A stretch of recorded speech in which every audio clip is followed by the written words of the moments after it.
Ladies and gentlemen, welcome to 6 things that we learned from Bradford City 1 and Mansfield Town 5. If you do go on to enjoy today's video, please make sure to drop a like on there for me. If we're trying to 80 likes on today's video, that'd be massively appreciated. Subscribe if you're new as well. We're on the road to 9,000 subscribers, so please make sure you are subscribed. If you haven't already, with that post notification bell on, it's free to do so, and it does massively help out. Get your thoughts in as well down in the comment section down below on our 6 talking points that we do go on to discuss in today's video. I'm once again joined by Korban, and we'll start out then with box number 1. Now, it's a shame, really, we can only go through 6 boxes because near enough every player could have had a red box yesterday. But box number 1 is one of the few players who came away from the game with any real credit. Despite conceding 5 goals, I've gone with a yellow box for Sam Walker. First half, I don't think he was particularly great, but again, none of the goals I really look at and think he should be doing better with them. The first goal is a really good header, and poor from whoever our set piece coach is and does our set pieces. The way we've set up to defend that is terrible. The second goal is a million ricochets, and Walker actually makes 1 or 2 really good stops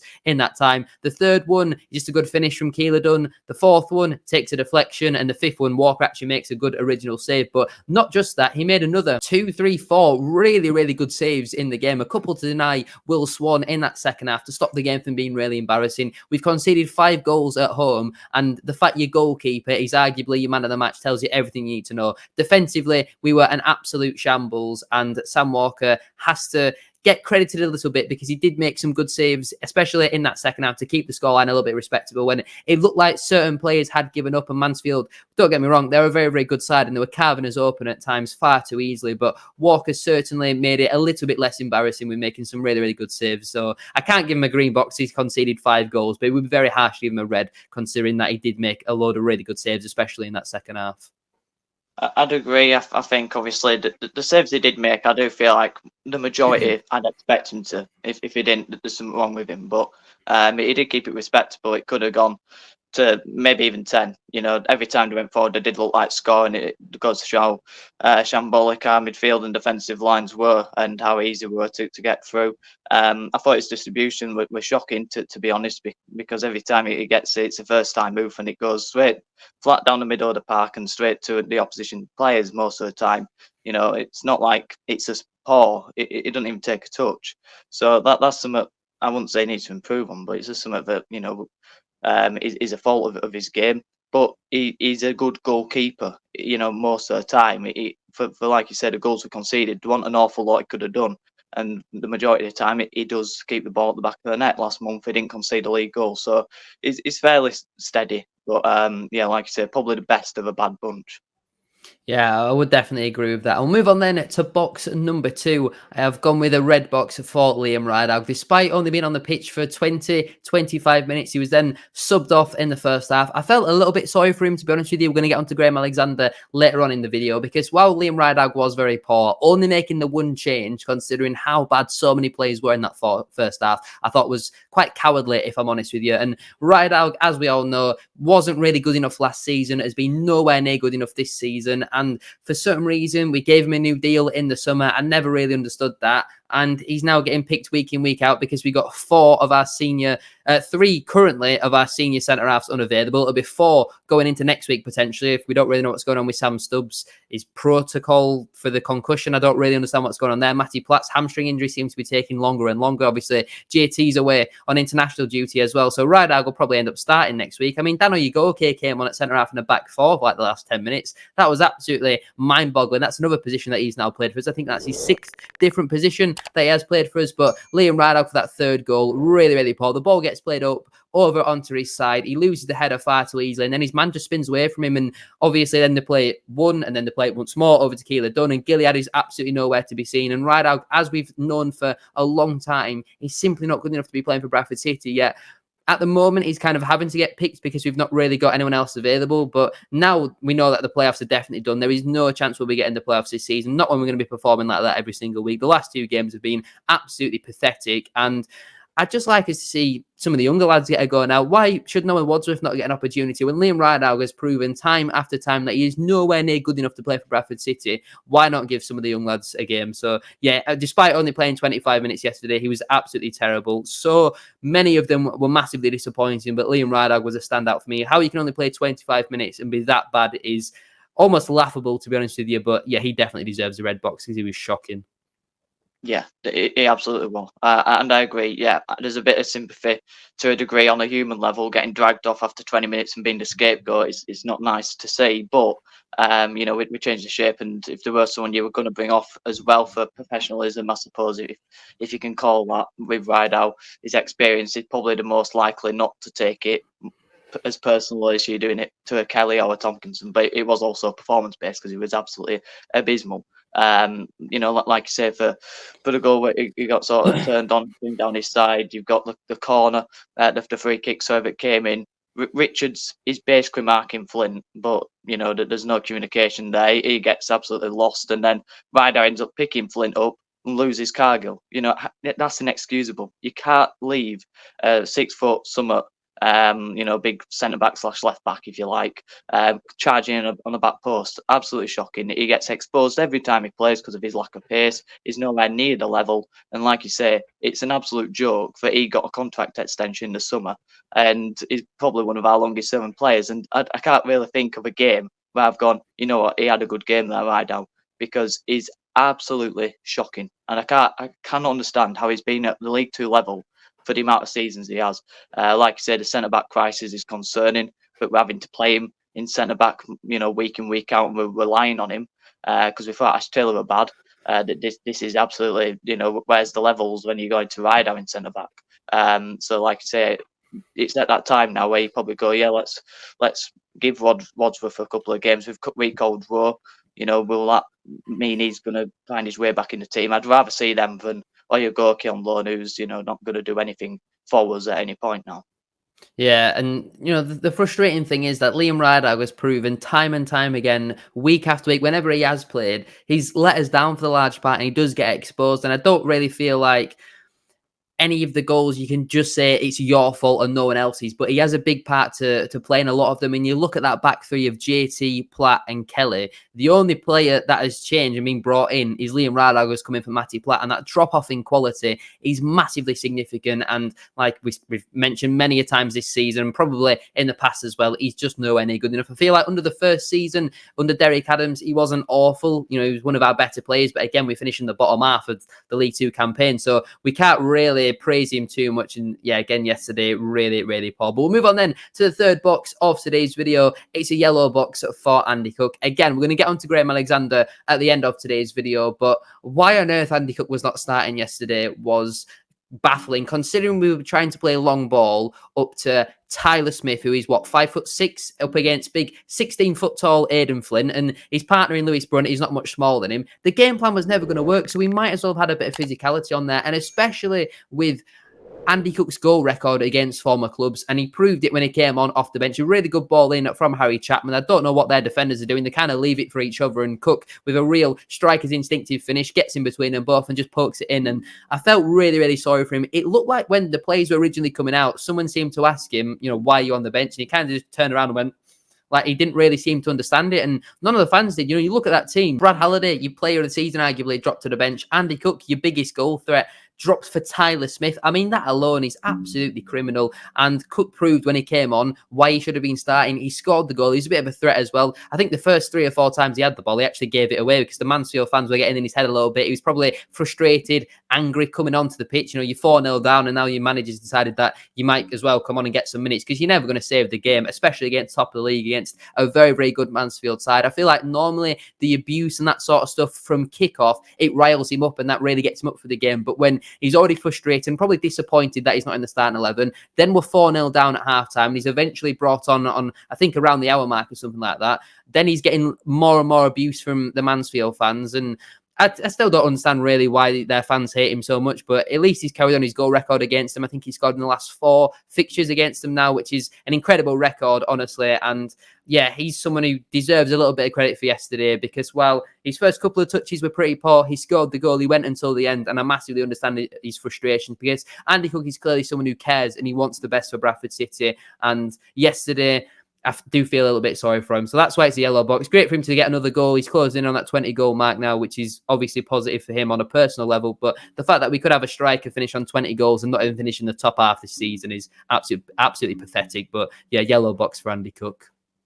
Absolutely. When you see him coming on and he's still showing more passion than the players who were starting ahead of him and, just all over the team, comes on berating players, trying to get everyone up for it. And then you're getting absolutely battered. He cares and he shows the passion and he still gets criticism. I can understand it in small parts, but then in others I can't because he silences every time. And, he's still got a goal today against Mansfield. And that's the ridiculous thing. Everyone knew. I knew, you knew, every Mansfield fan knew, City fans, neutrals, everyone knew he'd scored today against Mansfield. The only guy who didn't was some guy called Graham Alexander, I think, who gets paid money to pick a team selection and got it massively wrong by dropping your highest scoring player, probably your biggest earner as well, who's going to be right up for it against his former club, and he gets dropped. You're playing Tyler Smith over him, a dwarf up against an absolute, he may as well have been the size of Mount Everest, Aidan Flint, because he was never, ever going to come up against him and win a header. He wouldn't have beaten for pace either to get round him because he'd have got bullied for just pure strength. And he had a great chance in the first half, Tyler Smith. He couldn't get onto it because he just don't have that ability, that nous in the penalty box to get onto a ball and then have the venom to, just get his foot round it, because he's always sort of stabbing at the ball instead of, just unleashing it. So he's useless. And yeah, Andy Cook gets played ahead of him. If you're playing that system, I think he wanted to go with a sort of Wickham type performance for Wickford. If you're doing that, you do it if you've got a Jake Young who's available. We didn't. It was never going to work with Tyler Smith, and because we came unstuck like we did against Wickham, we didn't have a finisher. So for me, we're ridiculous. I've gone on too long about that probably, but yeah, for me the criticisms is completely unwarranted for Cook. He silenced them again by scoring, but everyone knew it was going to happen.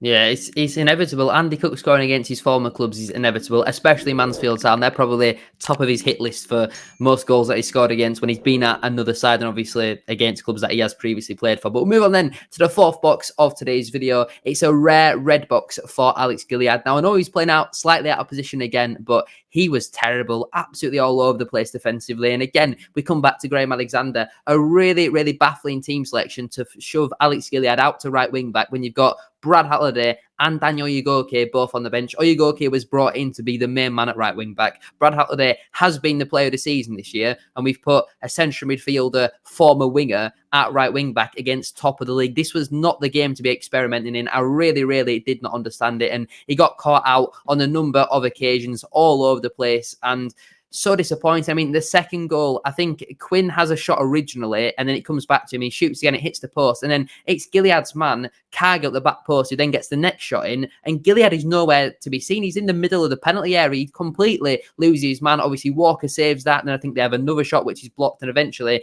Aiken stabs home. The third goal, again, obviously, Ricardo loses the ball, and it's played into the middle, and then one more over to Keeler Dunn, but Gilead's not even on the screen on the match highlights that the club have put out on YouTube. He's nowhere to be seen. He's caught massively out of position. The fourth goal is a massive scramble in our penalty area, but again, comes down our right-hand side, and Gilead, once again, are nowhere to be seen. And he has been very good for us so far this season, but I do feel slightly sorry for him again playing out of position. I think he's much better playing at left wing back than right wing back, but I thought some of his crosses into the box as well were really poor. I know, again, it comes back to Alexander, the fact that we've got Smith in the box, but why were we trying to play high crosses into the box for the large part? Lewis Richards tried to do that and overhit pretty much every single one of them, especially in that second half, but I don't understand what the game plan was to try and work the ball in the wide areas and then whip high crosses into the box. Aidan Flint was eating them up for breakfast every single day of the week. It really, really did not make sense. But Gilead, who has been a very good player for the large part this season, was really poor yesterday. I mean, even the fifth goal, it's the second phase of a set play. The ball comes into the back post. There's Smallwood and Gilead, I think, picking up two of their players, and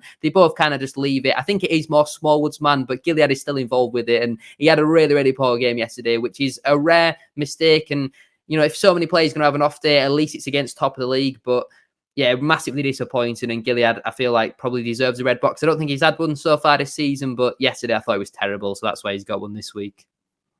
Yeah, definitely. I mean, you can never really fault him for his effort levels, and I'm always generous to him for that. And I think I might have said in my match reaction yesterday that Gilead were all right, but but B1, he was absolutely shocking. You look at all the goals back, and he's at fault for nearly every single one of them. His positional awareness in that area is just absolutely non-existent. He's either took too far in or too far up the other end of the field to advance. Davis Kelly had an absolute field there. He had so much freedom, so much time on the ball. It was so easy for him, and he's one of the best players in the league, and he'll do you with that quality. And it tore us apart yesterday, and partly down to Gilead for not tracking him back. That's his man. JT were exposed for it. He were poor as well. Like you said at the beginning, could have done 11 boxes, but that could have been partly due to him not having a Brad Halliday down his side. He was always going to track back, always going to put 100% in. Like you say, why he got dropped, I don't know. He got dropped to play, Jamie Walker in midfield. A lot of our problems came from the midfield because no one stuck with the runners against Mansfield, who always have runners in the penalty box. It's just baffling. But the Halliday thing. The only thing I can think of why Halliday might not have played is we all know he's got a contract up at the end of the season. We have the option to extend. Maybe we were having talks with him. I'm just speculating purely here, but maybe we're having talks with him, and maybe he said, right, well, I don't want my contract extended. I refuse to play. I wouldn't say that about him at all, because even when he came off on Tuesday night, which were baffling in itself, he was still reacting, still in touch with it, with the game, still watching it, and then put the ball on for the corner, and that's the sort of player he is and the character. So I couldn't see him doing that. But for me, that's the only thing I can think of, because even with tired legs, Halliday still has that commitment, and that's something we lacked yesterday. Moving on then to our penultimate box of today's video. It's a yellow box at 4K on Kelly. I thought on Tuesday night he was absolutely awful, and we rightly gave him a red box. But yesterday, I don't think Kelly was too bad. On a number of occasions, he did make some good recovery slide tackles. I think in the first half, I'm pretty sure it was Will Swan driving towards goal, and Kelly at the last minute gets that foot in. And I feel like he was one of the few players yesterday who came away from it again with any real credit. He was winning a lot of his duels up against Lucas Akins, who's obviously a big physical threat and a very, very good handful at this level. And I feel like Kelly won quite a lot up against him. Obviously, the scoreline maybe wouldn't suggest that. And again, a centre-half getting a slightly positive coloured box when you've conceded 5 goals at home. I can understand why that may look a little bit iffy, but I don't think I look at any of them goals and think Kelly should be doing better with any of them, if I'm honest with you. My only slight criticism is the way we set up for the free kick of the first goal. I feel like Kelly should have been at the back post marking Flint and Cargo, and I feel like I'm pretty sure Colin Doyle does our set pieces, and I feel like he was trying to get the message on for Kelly to get out the wall and mark at the back post. But when you've got 6'3", 6'4" centre halves like Kelly and Tompkinson, we didn't need both of them in the wall in an opportunity which Mansfield were clearly going to cross from. And it's a hell of a ball in from Stephen Quinn and a brilliant header from Bailey Cargill in the end. But Kelly, I feel like, did have a positive game, won a few tackles, won a few duels, and I was trying my hardest to get some sort of positive out of yesterday's game. And I feel like if anyone was to deserve at least the yellow box, it probably was Kieran Kelly. I mean, I was even half tempted to give Brad Halliday a green box, and the man didn't even play a second of football. That's just how bad everybody else was. But yeah, Kelly's getting a yellow box from me. Yeah, like you said, the only player who really came out with credibility, probably my man of match if I had to choose when I had a gun to my head. But he didn't really bottle it. I mean, a lot of players did. He went into the tackles. He won the most tackles on the pitch with 6. Showed passion, commitment to the badge. A very Irishman-like performance on the day before St. Patrick's Day. I hope he's enjoying it. But well, not too much. We've got a game Tuesday as well. But it was all right, and that's the problem. You're finding to give some positivity in, to find some good players, and if we got a clean sheet out of that, and he had the same performance he had, maybe you look and you go, yeah, he was absolutely phenomenal. Maybe I'm a bit blindsided by that, but I just thought he just showed a bit more than anyone else on the pitch, and that's all you can ask for. Whereas others did go hiding, and we've seen that time and time again this season. Yeah, it's very easy when you're getting battered 3-0 down after 18 minutes to just kind of not try as hard, not really put yourself about a bit, not really want to go in for tackles. But I feel like Kieran Kelly, he's just not got that in him. I feel like if there's any sort of 50-50 or duel, he'll want to go in and try win that. And I feel like he had a pretty decent game up against Lucas Akins. Again, the scoreline might not suggest that, but I thought Kelly did his job fairly well. He was a little bit respectable, if I'm honest with you. So we'll move on then to the final box of today's video. It is the darkest red box possible for Graham Alexander. The team selection, the formation, the tactics, all just really, really strange from Alexander. And I haven't listened to his post-match interview because when we get battered like that, it makes me cringe a little bit trying to listen to the managers try and dress it up, because they've got to come out and kind of say we've got to stick together, we can still get in the playoffs. And a lot of it is just cliches. But I saw somewhere that apparently he said that he doesn't have any regrets with the lineup, and we've got a squad and you have to make changes, and that's just baffling. You've dropped your player of the season, you've dropped your biggest goal threat and your top goal scorer when you're against top of the league, and it's massively backfired, as a lot of fans rightly called out before the game. I feel like the fans, for the large part, get their opinions very well. A lot of them are very spot on. And for some reason, the manager just can't see that. And I don't understand why he didn't come out. And I don't know if he apologised or not, but apologised for the lineup and getting it completely wrong. Tyler Smith was never the option against Aidan Flint and Bailey Cargill. You should have gone with your top goal scorer. Again, like what we mentioned when we were talking about Andy Cook, especially when he's playing against one of his former sides. He loves a goal against them. Why he dropped him was baffling. How Tyreek Wright got another start again after his showings at Bradford City so far was mental. There was an opportunity inside the first 5 minutes or so where the small played a brilliant ball over the top for Wright. All he's got to do is take a half decent touch and he'll get a shot away. And his first touch went straight out of play for a goal kick. I think he took the touch just inside the penalty area. His first touch is absolutely shocking. Again, a number of times where the ball comes to him and his first touch is like a trampoline. It's terrible. How he got a start, I'll never know. Or Duarte on Tuesday wasn't particularly great, and I thought he should have been benched. I wouldn't say dropped, bench maybe. And, just giving him a little bit of a rest, because I thought he had a poor game, if I'm honest with you. Why we put Gilead to right wing back when we got, Brad Halliday on the bench didn't make sense. Why we decided to go with a double pivot of Smold and Walker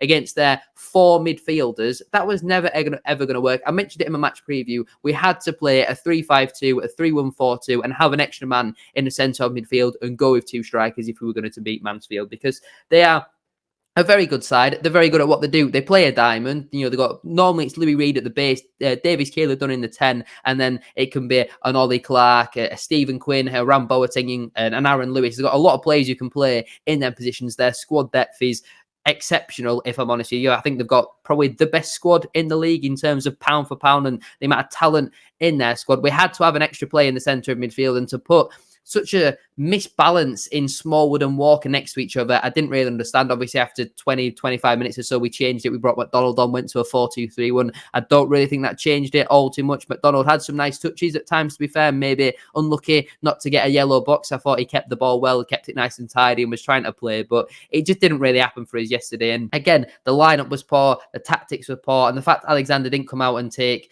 ownership for that, I think he's disappointing. I think, again, Alexander is splitting the fan base massively. I just don't know what the right option is. I feel like because so many people are so emotionally disconnected with the football club, they just don't really care. No one really cares who the manager is, who the players are. We just want to be out of this division, and we're going to be in League 2 again next season, and we're probably going to be sat here this time next season with a new manager in charge, with a load of new players saying the exact same thing, because that's just Bradford City. It's simply in our DNA. But Graham Alexander, red box for him. Yeah, I can't disagree with that. I came on defending him a bit on Wednesday and saying, well, he's still the man for me. I can see us maybe doing well next season under him. Yesterday was inexcusable, and it was the majority of it was on him. It ain't all on him. He's got. I feel like every manager at his football club's got an anti behind the back with the people that sat above him. And there were 2 of them, and they were both, like a pair of clowns sort of there. And I'm sure a pair of clowns could do better than them 2, because they might have a structure, might be a wrong structure, but it might be a structure. They might have some ambition, and they might put smiles on people's faces. But that's where, like you say, people are conflicted with it, because he might not be the right man. But we feel like we have to give him the time now, because we've had so many managers, and we've probably been quick to write them off. And Ryan Sparks certainly has, and shown no loyalty to his managers, and no backing of his self-belief that he's appointed the right manager. As soon as a bad one hits, bang, you're gone. You know, there's been no posts online this morning, and the last time we did that, Mark Hughes was sacked. I'm not saying it's going to happen, but I'm just saying, you know, draw the lines and you might get a straight one. But the lineup, you're right, he did defend it, you know, and he didn't apologise for it, but he did say, you know, sort of like before people turn up, you know, and all that rubbish, like you said, you know, when you get battered, you've got to try and spin it into a positive, and there's no positive from that. I think I saw it like the worst defeat in a decade. Something stupid like that, and it wasn't just a result either, because you can get smashed and you can see positives. There were no positives out of that. The setup, like you say, were wrong with the team selections, but the way we're set up as well. I'm not against defending deep, especially against a team like Mansfield, but we were too deep and we couldn't get out. We had no out ball, which was like we've already said countless times. You'll be getting bored, but we keep saying about no Andy Cook. But that's the thing that you miss when you drop an Andy Cook. You miss any type of an aerial threat. He might not win all of his aerials, he might not direct all his headers, but he's a threat, and every centre back's scared of him. No one's scared of Tyler Smith in any way, shape, or form. You know, he offers no pace either way. And you know, the midfield was non-existent, and that's got to be down to Alexander. You know, the set pieces as well. We were just an absolute joke from start to finish, and it was an absolutely shocking performance, and that was mainly due to Graham Alexander. But like I said, there's people above him, and they've got to be way more accountable than they've been over these past few months.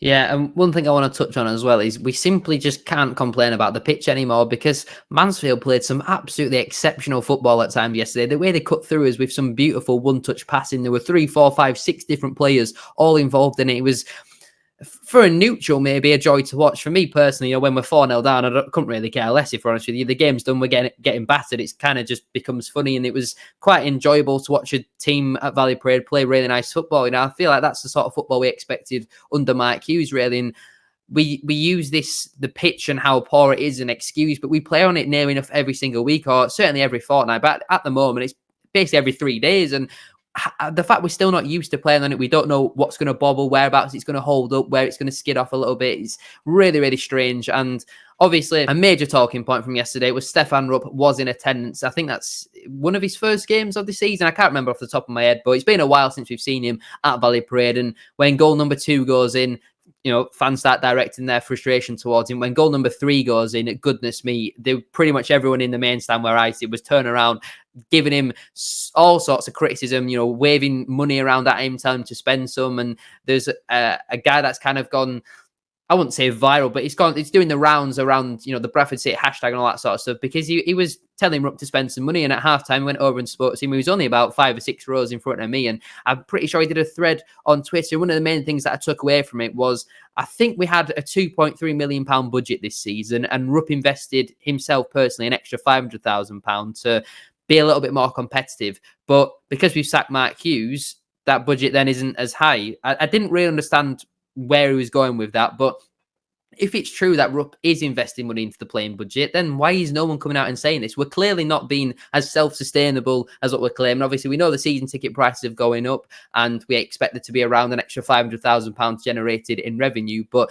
if Rupp is investing money, and £500,000 is a pretty significant investment as well, then why are we not being told that? Why are we not communicating? Yes, he's only really doing his job at the end of the day, but it would take a lot less pressure off of him, and it would focus again then a little bit more towards Ryan Sparks and the spending of the money, because the squad, you know, you look at Mansfield's budget, I don't reckon theirs is going to be much more than ours. I reckon it's pretty similar, but the quality in their squad compared to ours, I would love to have a player of Davies Keeler-Dunn's quality, of Louis Reed's quality, of Aidan Flint's quality, but no, we've got players, with all due respect, like Liam Rideout, we've got Callum Kavanagh, who I'm not really convinced on. We've got Tyreek Wright. You know, there's so many poor players in this squad. And I know we've got a couple of injuries, and like your Matty Platts, your Alex Pattersons, your Jake Youngs, but pretty much every team in this division does. And the fact Stefan Rupp was there yesterday, hopefully he now realises that it's time for him to sell, lower his asking price, and we just need a fresh start from top to bottom, because it's just going to be the same repeat season after season. We're just going to have to stay up and don't go bust. That's pretty much what the ambition is at this football club, and it's depressing. Yeah, absolutely is, and I know people who are considering not renewing. I think everyone will know someone who's said it, and sometimes we say it all the time and don't mean it. But when you see people empty the ground like they did on Saturday, on Tuesday, like they have countless times this season, and Stefan would put in attendance to see that, then hopefully it's eye-opening stuff to him that something's got to change. And when people coming up to him, and sharing their opinions, but there should be a fans forum. He should be communicating to us. People should be able to do it anyway, and it'll get passed by if it's abuse. But apparently there's some well-mannered conversations going on, and they probably both with that guy who went up to him, because if not, I don't think Stefan would have just been stood there talking to him for so long. I think he probably would have just walked away. So that shows that football fans always get a target on the name, don't they? Oh, it's football fans. But we're not all like that. And Stefan Rupp, should know us more than that as well. He hadn't accepted. He hadn't took the signatures that were there as well, as he hadn't picked them up. I think they're going back. So that shows how much he does care about the fans as well. They can't even get some signatures. There's so much that's wrong, but also on the thing of the money side of things, Ryan Sparks, correct me if I'm wrong, but I'm sure he came out in the summer and said he's not received a penny from Stefan Rupp. Now, I'm sure there were a quote going around like that. So explain that. Where's this money coming from then? If your CEO's not saying it, does he just not care that much that Ryan Sparks can say whatever he wants, and Stefan Rupp won't even see it? Is that what's going on there? Because that's just ridiculous if that's true. You look at the money that may have been spent. I think it's careless. I think we've had loads of. We had the head of recruitment before Gent, didn't we? I forgot his name. Is he at Scunthorpe now? Lee Turnbull. Turnbull, yeah, that's it. The quality of players he was bringing in. I mean, Christ alive. I mean, it is Scunthorpe quality, but where they are now, and we win League Two trying to get out of it. You're bringing in your Frelkeld, your Robinsons. Even before then, I think it was, and that's the type of money we've been spending on these players. And now we've got Gent, and he's bringing in similar quality, and it's like, where's the money that we have got? It's going on absolute rubbish all across the board. And Stefan won't care about that. He won't notice that. And that's the problem. I could talk all day about it, but I really don't want to, and you don't want to. Yeah. I mean, the recruitment thing, like you look at Mansfield and some of the players that they've signed proven League Two players around the age of 23 to 28. So they're coming into their peak, but they're still young. So they've got the room to be able to sell on. You look at some of their players. Alfie Kilgore came in from Bristol Rovers. Yes, he's been injured for the majority of this season, but he's been exceptional for them. Aaron Lewis came in from Newport. Unbelievable player. Hiram Boateng, I think, came in from MK Dons, and recently he's had a really good run of form. Davies Keeler Dunn, I think, came in from Burton after being very successful with Oldham. Proven player. Will Swan, who they got from, I think it was Nottingham Forest under 21s, obviously on loan last season, did very well for them. And then since the turn of the new year, this season has been very good for them. Like, they've recruited very well. Bailey Cargill from Forest Green Rovers on a free transfer, exceptional signing. They recruit well, and now they are reaping the rewards of that. Whereas we kind of sign players who might be good. We'll give them a 3-year contract, because if we give them a 1-year deal, then it might end up being the next Theo Robinson. I'm liking the fact now that we're going for more younger players for the large part, like your Adors, your Smiths. It's much better than signing your Robinsons and players like that. But we're still bringing in an Ash Taylor, a Kevin McDonald. And I understand, Mansfield have brought in someone like an Aidan Flint, but if you're going to bring in an older head, they have to be the level above still. They still have to be ready to play League One football. And we don't. We sign average League Two players who on their day can be good. We've signed so many players who on their day are good players, but we need on their day to be every week, like what it is with Brad Halliday and players like that. But we'll leave it there then for today's video, because we could go on and on, as we have done for quite a lot this season, about ranting and all that sort of stuff. I just really hope Stefan Rupp sees the fact that by the end of the game, there were maybe 2,000 in at Valley Parade. There were more Mansfield fans there than what there were at Bradford City, probably by full time. And I hope he sees that, and it's a real eye-opener for him that this is the way that Bradford City are going. The next season ticket sales if we have home form continues like this, they could be sub 10,000, which would be crazy to say. But we'll leave it there then for today's video. If you have enjoyed, please make sure to drop a like on there for me. If we could try to 80 likes, as I said at the start of today's video, that would massively appreciated. Subscribe, that's not subscribe, but subscribe if you are new as well. We are now on the road to 9,000 subscribers, so please make sure you are subscribed. If you haven't already, with that post notification bell on, it's free to do so, and it does massively help out. Get your thoughts in as well down in the comment section down below on our 6 talking points from today's video, and Stefan Rubb and Ryan Spikes as well. Thank you all for watching. Make sure to check out Korban's channel as well. The link to that, as always, is down in the description down below, and I'll see you all very soon for another one. Peace.